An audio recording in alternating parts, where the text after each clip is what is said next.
Dicen los que saben de duelos y de almas rotas que hay una forma de morir que no figura en ningún registro parroquial, una muerte que no deja cadáver sino una sombra que camina, que firma documentos, que da órdenes con voz firme y ojos vacíos.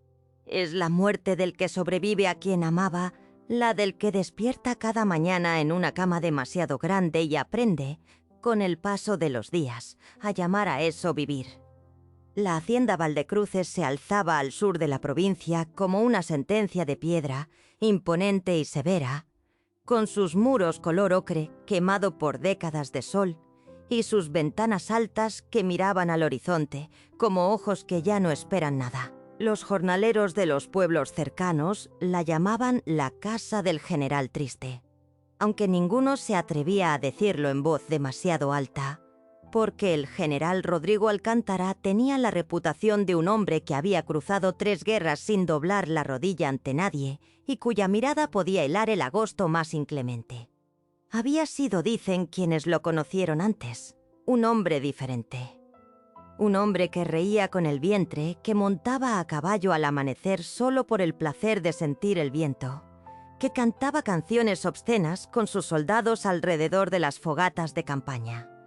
Pero eso era antes de Elena, o más exactamente, antes de que Elena se marchara de este mundo una noche de febrero, 3 años atrás, llevándose consigo no solo su propia vida, sino la mitad de la de él y casi toda la de su hija pequeña. Lucía tenía 5 años cuando su madre murió, y 6 cuando los médicos de la ciudad comenzaron a murmurar palabras como trauma, mutismo selectivo y otras que el general escuchaba con la mandíbula apretada y los puños cerrados a los costados del cuerpo. La niña había dejado de hablar. Así, de golpe, como quien cierra una puerta con llave y tira la llave al río. No lloraba, no gritaba, no pedía nada. Se limitaba a existir en los márgenes de la hacienda, un fantasma de trenzas oscuras que aparecía y desaparecía entre los corredores con la silenciosa certeza de quien sabe que sus palabras ya no sirven para traer de vuelta a nadie. El general la miraba y en esa mirada había una guerra entera. Había culpa, porque él había estado en campaña cuando Elena empeoró y había llegado 2 días tarde para escuchar su última voz. Había amor, un amor tan feroz y tan inútil que le quemaba las manos cada vez que intentaba acercarse a la niña, y ella lo miraba con esos ojos suyos, oscuros como los de su madre, sin decirle nada. Y había, sobre todo, una impotencia descomunal, la de un hombre acostumbrado a resolver el mundo a cañonazos descubriendo que no existe artillería capaz de devolverle la voz a una niña de 6 años que decidió guardar silencio. La gobernanta, doña Presentación, una mujer de mediana edad, con el semblante perpetuamente preocupado de quien carga con los problemas ajenos como propios, administraba la casa con mano firme y corazón blando. Ella era quien se aseguraba de que Lucía comiera, de que el general no se quedara dormido en el despacho sobre un vaso de brandy y de que los criados no hablaran más de la cuenta sobre los asuntos de la familia.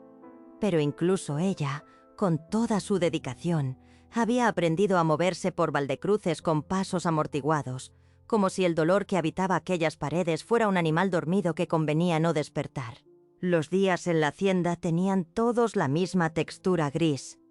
El general se levantaba antes del alba, revisaba los libros de la administración, recorría los campos con la expresión de un hombre que cumple con sus obligaciones porque no sabe hacer otra cosa, y regresaba al anochecer a una cena silenciosa frente a una niña que no le hablaba y a una silla vacía que nadie se había atrevido a retirar del comedor, porque retirarla habría sido admitir demasiado.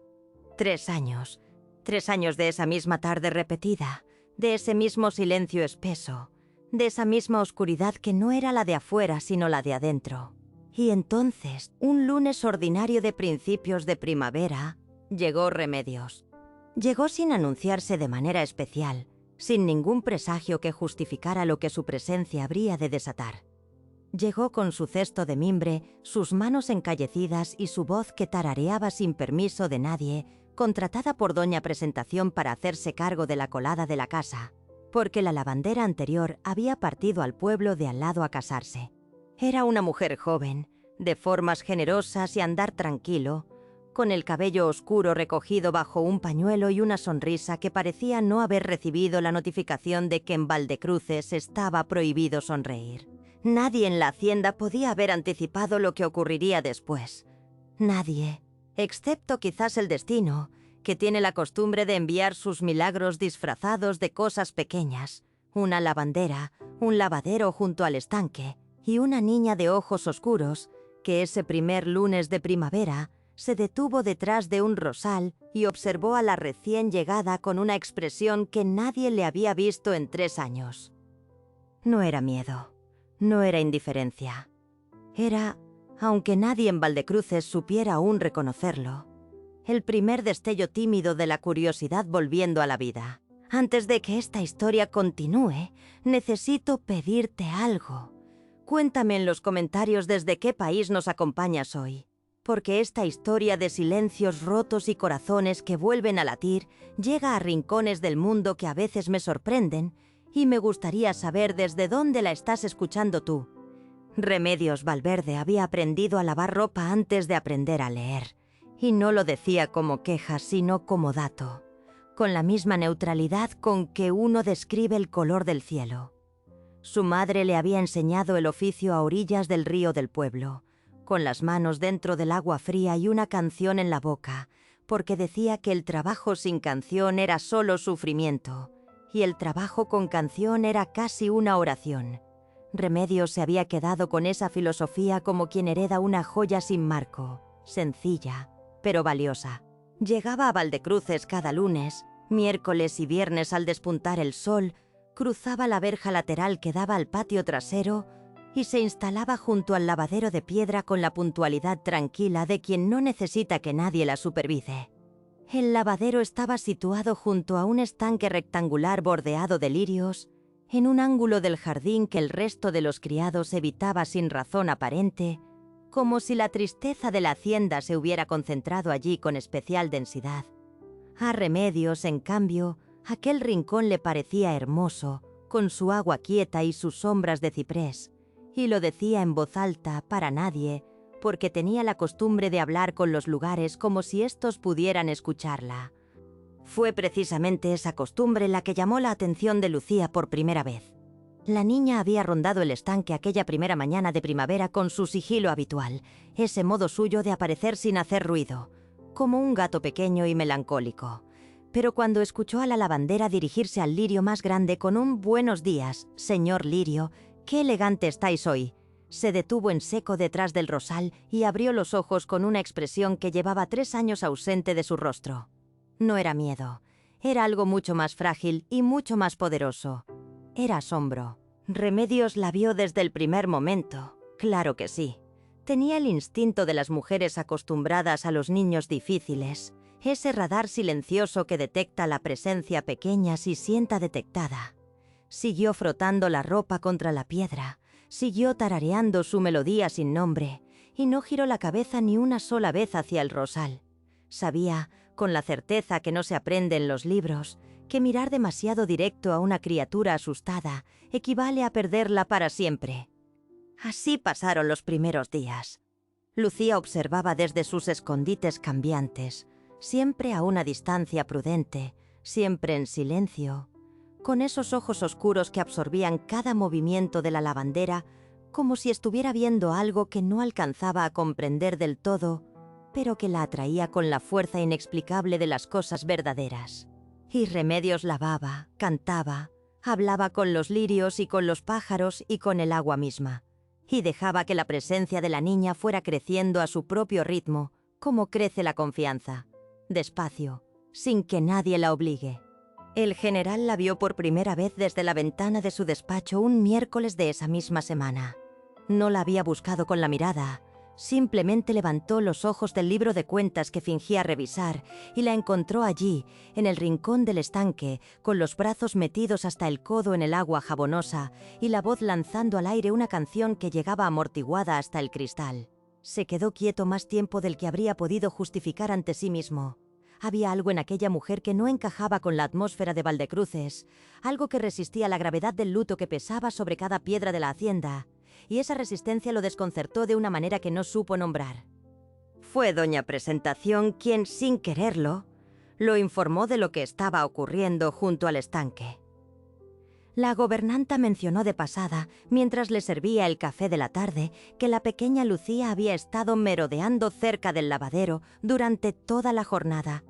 Más quieta que de costumbre, pero más presente, si es que eso tenía algún sentido. El general no respondió, pero algo detrás de sus ojos se movió. Un movimiento mínimo, casi imperceptible, como el primer crujido del hielo en el deshielo de marzo. Al día siguiente, sin decírselo a nadie, cambió el recorrido de su paseo matinal para pasar por el ángulo del jardín que daba al estanque. Lo hizo con paso firme y expresión neutra, con ese dominio del cuerpo que le habían dado años de campaña, el arte de revelar exactamente lo que uno decide revelar y nada más. Pero cuando vio a Lucía sentada en el borde del lavadero, a apenas 2 metros de Remedios, observando cómo la lavandera retorcía una sábana blanca con movimientos rítmicos y seguros, el general se detuvo entre los arbustos con el corazón haciendo algo extraño dentro del pecho. Su hija no estaba huyendo, su hija no estaba escondida. Estaba ahí en el mundo, ocupando espacio, respirando el mismo aire que otra persona sin que el terror la empujara hacia la sombra. No entró al jardín. Dio media vuelta y regresó al despacho por el mismo camino por el que había venido, y se sentó frente al libro de cuentas con las manos apoyadas sobre la mesa y la mirada puesta en ningún lado. 3 años llevaba buscando la manera de llegar a su hija, 3 años de médicos y silencios y culpa acumulada como deuda impagable. Y una lavandera del pueblo, en 3 días y sin proponérselo, había conseguido que Lucía se acercara a otro ser humano sin salir corriendo. El general no sonrió, pero algo, en algún lugar muy hondo de ese hombre que había aprendido a vivir como una tumba, se estremeció. Hay cosas que el tiempo no puede hacer y que, sin embargo, ocurren de todas formas. Hay silencios que parecen eternos y que un día, sin previo aviso, se quiebran como se quiebra el cascarón de un huevo. Desde adentro, porque algo vivo empuja. Nadie puede forzar ese momento. Solo se puede estar cerca cuando llega, con las manos abiertas y el corazón dispuesto. Remedios lo sabía. No lo había aprendido en ningún libro porque los libros que había leído se contaban con los dedos de una mano. Pero lo sabía con esa sabiduría que viene de haber vivido cerca del dolor ajeno sin volverle la espalda. Había crecido en una familia numerosa y ruidosa, donde siempre había alguien llorando por algo, y había aprendido que la mejor manera de acompañar a quien sufre no es llenarlo de palabras, sino simplemente estar, con la misma fidelidad tranquila con que el agua está en el río. Así fue construyendo su presencia junto a Lucía, ladrillo a ladrillo, día a día, sin prisa y sin estrategia. El segundo lunes, la niña se había acercado 1 metro más al lavadero. El miércoles siguiente, se había sentado en el borde de piedra con las piernas colgando, mirando cómo Remedios sumergía las telas en el agua jabonosa con movimientos amplios y seguros. Remedios no la miró directamente. Siguió cantando, siguió trabajando y en algún momento del mediodía dijo en voz alta, sin dirigirse a nadie en particular: «Esta sábana tiene bordadas unas flores preciosas. Me pregunto quién las habrá cosido». Lucía no respondió. Claro. Pero sus ojos bajaron hacia la sábana y siguieron el borde bordado con una atención que era ya, en sí misma, una forma de conversación. Remedios sonrió hacia el agua y no dijo nada más. Había aprendido que con los niños rotos, como con los pájaros heridos, el exceso de movimiento espanta más que el silencio. Fue en la 3ª semana cuando Remedios introdujo los cuentos. Los traía en la memoria, heredados de su madre, historias cortas de animales que hablaban y ríos que guardaban secretos y estrellas que bajaban de vez en cuando a beber agua porque el cielo también tiene sed. Los contaba en voz baja, mientras frotaba la ropa, sin pausas dramáticas ni miradas de expectativa hacia la niña, como si los cuentos fueran solo para ella misma, un lujo personal que nadie estaba obligado a compartir. Lucía los escuchaba con el cuerpo inmóvil y los ojos muy abiertos, y una vez, solo una vez, cuando el cuento llegó a su parte más triste, Apretó los labios de una manera que a Remedios le pareció que era la manera en que ella lloraba sin lágrimas. El general, entre tanto, había reorganizado su vida entera alrededor de esas 3 mañanas de lavado sin admitírselo a sí mismo. Encontraba razones para estar en el ala sur de la casa los lunes, los miércoles y los viernes. Revisaba los naranjos del jardín trasero con una dedicación que nunca había tenido antes. Pedía el café en la galería que daba al estanque en lugar del despacho.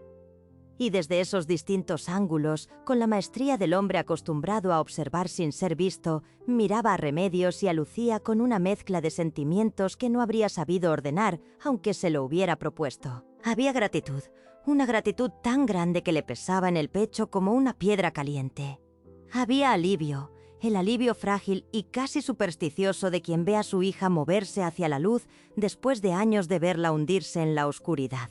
Y había otra cosa, más incómoda y más difícil de nombrar, algo que tenía que ver con la manera en que Remedios reía cuando uno de los lirios se mecía con el viento, o con la firmeza tranquila de sus manos sobre la ropa mojada, o con el hecho de que aquella mujer parecía completamente impermeables a la tristeza que impregnaba Valdecruces, no por insensibilidad, sino por una fortaleza interior que el general reconocía con la misma admiración involuntaria con que un soldado veterano reconoce el valor en otro. Un viernes por la mañana, doña Presentación lo encontró parado en la galería con la taza de café fría en la mano y la mirada fija en el estanque, donde Remedios le estaba enseñando a Lucía a reconocer los distintos lirios por el color de sus estambres.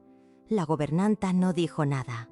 Recogió la taza fría, la sustituyó por una caliente y se retiró con esa discreción suya de quien lo ve todo y no comenta nada. Pero en la cocina, esa tarde, le confió a la cocinera que hacía más de 2 años que no veía al general quedarse quieto en un sitio por voluntad propia. Fue ese mismo viernes cuando ocurrió algo pequeño que sin embargo lo cambió todo. Remedios había extendido sobre el borde del lavadero un pañuelo de encaje que pertenecía a la difunta Elena, guardado entre la ropa de la casa con esa inercia triste de las cosas que nadie sabe si tirar. Lucía lo vio, y algo cruzó por su cara, una sombra, un temblor. Extendió la mano y tocó el encaje con la punta de los dedos, muy despacio. Remedios la observó de reojo y, sin alzar la voz, dijo suavemente: «Es muy bonito, ¿verdad?». El que lo hizo tenía mucho amor en las manos. Lucía retiró los dedos del encaje y miró a Remedios. La miró de frente, directamente, por primera vez desde que la conocía. Y aunque no pronunció ninguna palabra, en esa mirada había un mensaje tan nítido que Remedios lo recibió entero. «Gracias por no fingir que no existe». El general, desde la galería, vio ese intercambio de miradas sin escuchar las palabras y tuvo que apartar los ojos porque algo en su garganta había comenzado a arder de una manera que un hombre de su porte no podía permitirse en pleno día. La naturaleza tiene su propio calendario para los momentos decisivos y no consulta a nadie antes de actuar. Aquella tarde de finales de abril, el cielo sobre Valdecruces se cerró con una rapidez que sorprendió hasta a los jornaleros más viejos. Esos hombres curtidos que leen las nubes como otros, leen los periódicos y que rara vez se equivocan. Las nubes llegaron del oeste cargadas de una oscuridad densa y morada, y el viento que las precedía olía a tierra mojada y a algo más antiguo, a esa electricidad que eriza el vello de los antebrazos y advierte que lo que viene no es un chaparrón, sino una declaración. Remedios lo notó cuando aún faltaban al menos 2 horas para que el sol se pusiera. Llevaba desde el mediodía en el lavadero, terminando una carga grande de sábanas y manteles que doña Presentación necesitaba para el día siguiente, y había estado tan absorta en su trabajo y en los cuentos que le iba desgranando a Lucía que no había prestado atención al cielo hasta que el primer trueno rodó sobre las colinas del norte como una advertencia grave y ronca. Levantó los ojos, evaluó las nubes en un segundo y comenzó a recoger la ropa tendida con movimientos rápidos y eficientes.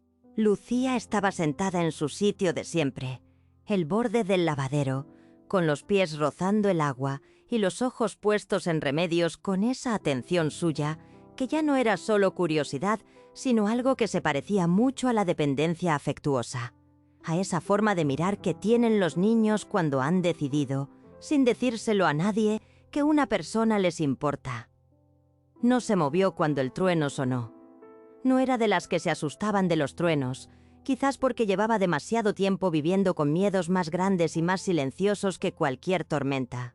Fue el segundo trueno, más cercano y más violento, el que hizo que el ciprés más alto del jardín se sacudiera de arriba abajo con un estremecimiento dramático, y fue en ese momento cuando Remedios miró a la niña y le dijo con voz firme pero tranquila: «Lucía, hay que entrar.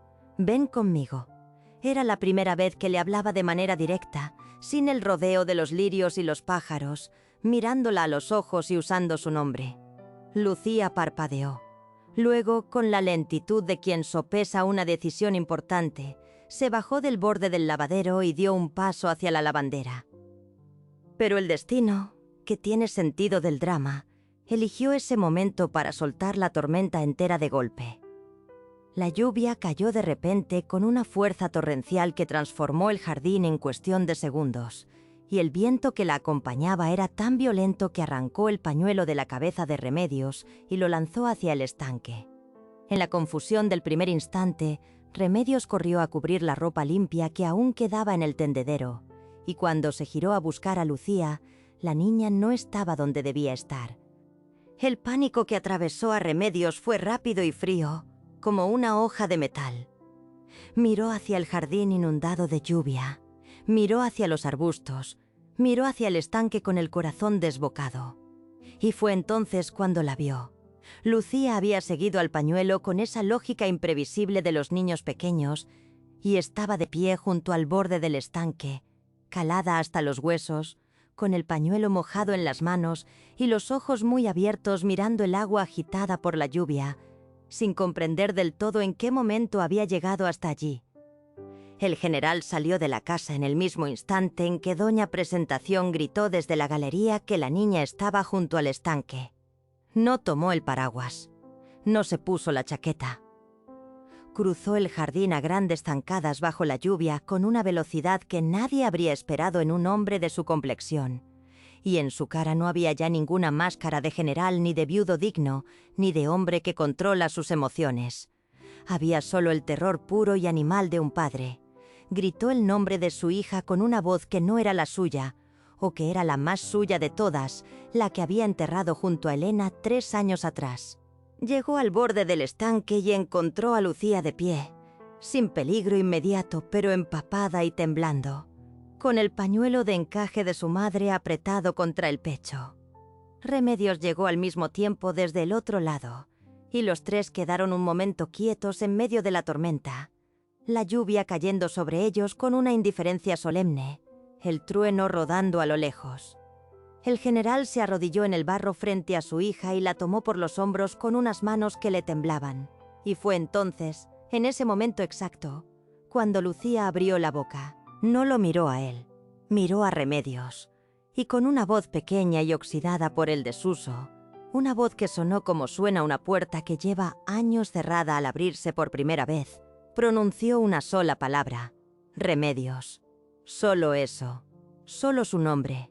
Pero en ese nombre cabía todo lo que la niña no había dicho en 3 años, todo el miedo y toda la soledad y toda la necesidad de ser vista por alguien sin que el peso de la pérdida lo aplastara todo. El general no se movió.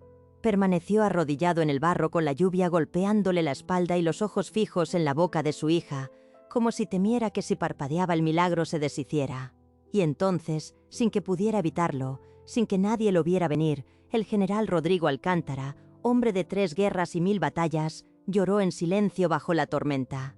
Dicen que el corazón humano es el único músculo que se fortalece precisamente en el momento en que se rompe, y que las grietas que deja el dolor no son rendijas por donde, si uno tiene la paciencia de esperar, termina por colarse la luz. El general Rodrigo Alcántara no habría suscrito esa idea 3 años atrás, ni 2 años atrás, ni siquiera 3 semanas atrás. Pero la mañana que siguió a la tormenta, cuando se despertó antes del alba con el recuerdo de la voz de su hija, pronunciando un nombre que no era el suyo, algo en él supo que el mundo había cambiado de forma irreversible. Lucía habló aquella noche. No mucho. No con frases largas ni con la fluidez de una niña que nunca hubiera guardado silencio. sino con esa cautela entrecortada de quien practica de nuevo un idioma olvidado. Pidió agua, le dijo a doña Presentación que tenía frío, y antes de que la gobernanta la arropara en su cama, preguntó en voz muy baja si Remedios volvería el lunes. Doña Presentación respondió que sí, con la voz quebrada de quien lleva 3 años esperando escuchar algo, lo que sea, salir de esa boca pequeña y seria. Luego salió al pasillo y se apoyó contra la pared y se permitió llorar en silencio durante exactamente 2 minutos, porque había cosas que una gobernanta no podía hacer delante de los niños ni delante del general. El general, por su parte, pasó esa noche sentado en el sillón de su despacho sin encender la lámpara, en la oscuridad voluntaria de quien necesita estar a solas con sus pensamientos más grandes.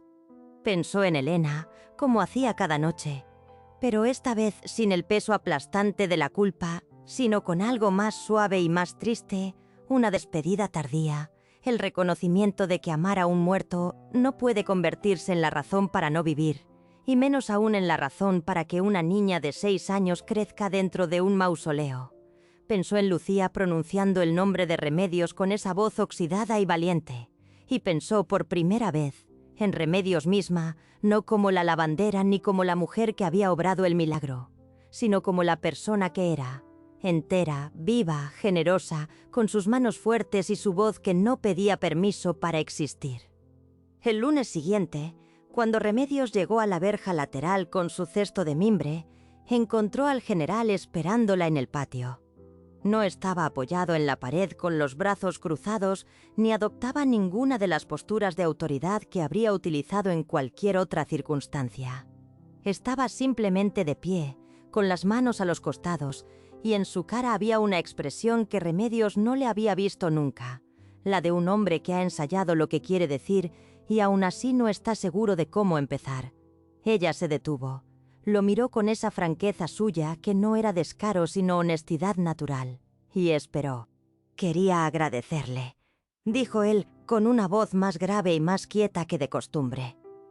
«Lo que ha hecho por Lucía, no hay palabra que alcance». Hizo una pausa, y en esa pausa cabía todo el orgullo de un general aprendiendo el idioma de la gratitud. Remedios asintió despacio y respondió. «Lucía lo hizo ella sola, señor. Yo solo estuve cerca».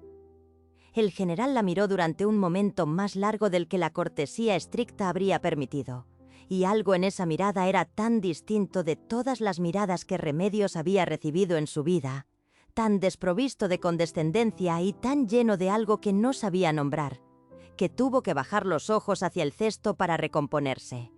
Las semanas que siguieron fueron distintas. El general ya no observaba desde las ventanas ni inventaba pretextos para pasar cerca del lavadero. Se sentaba directamente en el banco de piedra del jardín con un libro que nunca leía, y de vez en cuando intercambiaba con Remedios frases breves y precisas sobre el tiempo, sobre Lucía, sobre los lirios que habían sobrevivido a la tormenta. Eran conversaciones pequeñas, pero en ellas había una intimidad creciente, la de 2 personas que se reconocen sin haber tenido tiempo aún de reconocerse, que se entienden en el espacio entre las palabras tanto como en las palabras mismas. Lucía, instalada ya en su sitio habitual del lavadero, los observaba a ambos con ojos inteligentes y no decía nada, pero a veces sonreía de una manera que hacía pensar que entendía más de lo que aparentaba. Fue un atardecer de mayo, con el jardín oliendo a tierra húmeda y a jazmín, cuando el general se sentó junto a Remedios en el banco y no abrió el libro. Ella seguía las últimas prendas del día con movimientos lentos, y el silencio entre los dos no era el silencio incómodo de los desconocidos, sino el silencio cálido de quienes ya no necesitan llenarlo todo. «Remedios», dijo él al fin, y en la manera en que pronunció su nombre había algo que era una confesión antes de que llegaran las palabras. «Sé que los mundos que habitamos no son el mismo. Sé lo que diría la gente, y sé también que ese argumento es el más cobarde de todos los que podría usar». Hizo una pausa, y ella esperó sin moverse, con las manos quietas sobre la tela mojada. «Pero hay cosas que no se pueden seguir callando», dijo él, «porque callarlas empieza a parecerse demasiado a mentir». Remedios lo miró. Lo miró durante un tiempo largo y verdadero, con esa mirada suya que no esquivaba nada ni adornaba nada. Luego dijo, con una voz serena que sin embargo le costó: «Yo también he callado cosas, señor. Muchas». Y en ese preciso instante, desde el lavadero, Lucía levantó la cabeza y los miró a los dos con una expresión de calma absoluta, como si llevara semanas sabiendo que este momento iba a llegar y simplemente hubiera estado esperando a que los adultos se pusieran al día. Luego volvió a mirar el agua y empezó a tararear, bajito, la misma melodía sin nombre que Remedios cantaba siempre al lavar. Era la primera vez en 3 años que en el jardín de Valdecruces había música que no fuera el viento. El general la escuchó con los ojos cerrados durante unos segundos, y cuando los abrió, tenía en la cara algo que los que lo conocían habrían tardado en reconocer porque hacía demasiado tiempo que no lo veían. Una sonrisa, pequeña, incompleta todavía, como la de alguien que recuerda el gesto después de haberlo olvidado, pero real, absolutamente, irrevocablemente real. Y así, sin que nadie lo decretara ni lo anunciara, comenzó el primer día sin luto en la hacienda Valdecruces. Si esta historia te llegó al corazón, si la voz de Lucía pronunciando ese nombre bajo la lluvia te erizó la piel o te arrancó una lágrima, entonces ya sabes lo que tienes que hacer. Dale like a este video, compártelo con alguien que necesite creer que los silencios rotos pueden convertirse en canciones y suscríbete para que estas historias sigan encontrándote donde estés. Porque hay más historias como esta esperando ser contadas y nos falta